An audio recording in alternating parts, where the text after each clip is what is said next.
self-acceptance. Why is it so important? And what can you do to become more accepting of yourself, even when you feel like there's nothing positive about you? Watch this video and find out.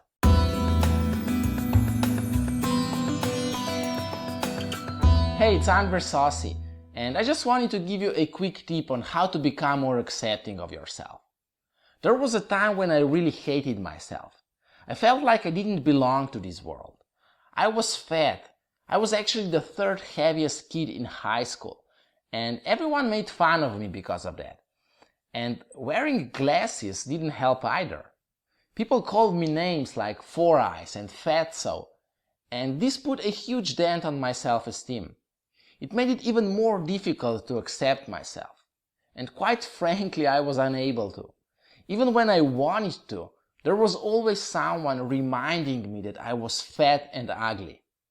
But you know what? This someone weren't my schoolmates. This someone weren't the kids that made fun of me. This someone was my inner voice that kept reminding me that I wasn't good enough. Even when things went well, it didn't really matter much to me because I never accepted it as a reality. I kept dismissing the good things. I kept saying that it was just luck. So instead of being proud on my accomplishments, I disregarded them as being lucky breaks. Now, on the other hand, I always made sure that I remembered the bad things that happened to me. It was so natural to me to accept that as the real reality. And this kind of thinking had a very bad effect on my life. I started to avoid people and developed social anxiety. My grades went down, and I lost most of my friends. I started to believe that I'm a failure. I started to believe that there is nothing that I could do well enough. The pressure that I put on myself was really taxing.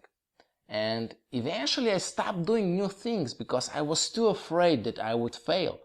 And I was too afraid that others would notice this and comment on it. With that kind of attitude, I just couldn't get a break. So I actually had to change something. And I figured it out that I must become more accepting of myself. I found out that being negative all the time only made me feel bad all the time. And I didn't want to feel like that anymore. And self-acceptance was the key to break out of this mess. It allowed me to develop a more balanced look at my life. And this in turn actually allowed me to switch my focus on finding solutions. Before that, I only saw problems in my life. So this was actually a major breakthrough. It also helped me repair my damaged self-esteem and develop confidence in myself and in my own abilities. So I wanted to share with you an exercise that actually allowed this to happen. So if you're sick and tired of feeling, not good enough, do this exercise, because I promise that it will help you a lot. Now, here's what you need to do. Take 10, maybe 15 minutes, and think about all the things that you've accomplished so far. Try to remember as many as possible, and write them down on a piece of paper.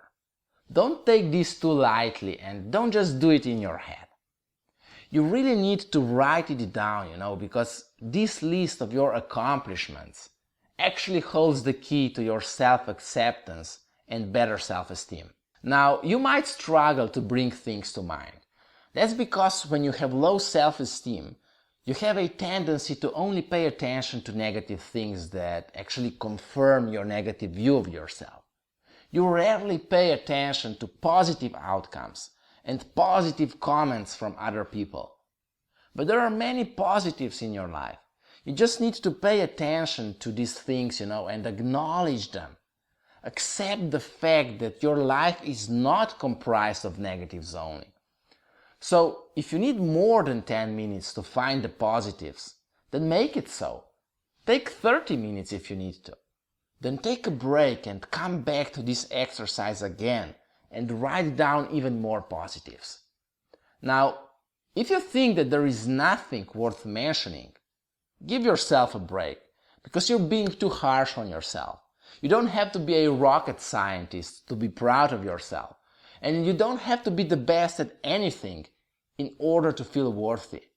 So just do this exercise and write down all the positives about yourself, all the positives that you can think of.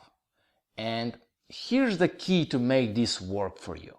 For the next 2 weeks, reflect on this list every morning and every evening right before you go to bed. If you don't do that, you will forget about these positives and you will get straight back to negative thinking. First few days you probably won't notice any change. You will still engage in negative thinking, but after a few days you will notice that you can stop these negative thoughts and counterbalance them with these positives that you've written down in this exercise. Just make sure to reflect on that list for at least 14 days, and you will find it so much easier to put the scale of self-acceptance back in balance. Now, if you need help finding the positive things in your life that are worth writing down, you might want to check out the questions I prepared for you. These questions will actually help you uncover all the positives that you need to accept yourself, that you need to know about yourself in order to accept yourself. Now, these questions are available on my website and you can access them by clicking over here. It will take you to my blog where you will be able to find even more great content. Well, at least I hope that you will find it helpful, Now, since you watched all the way to here, I believe that you're really interested in learning how to become more accepting of yourself. So give this exercise a chance and do it now. And of course, if you found this video helpful, hit this subscribe button over here. This will ensure that you get notified whenever I upload a new video that you might find helpful. And of course, it will give me a boost to produce even better content in the future. Once again, I hope that you enjoyed watching this, and maybe I see you in one of my other videos again. Until next time, love and accept yourself for who you are.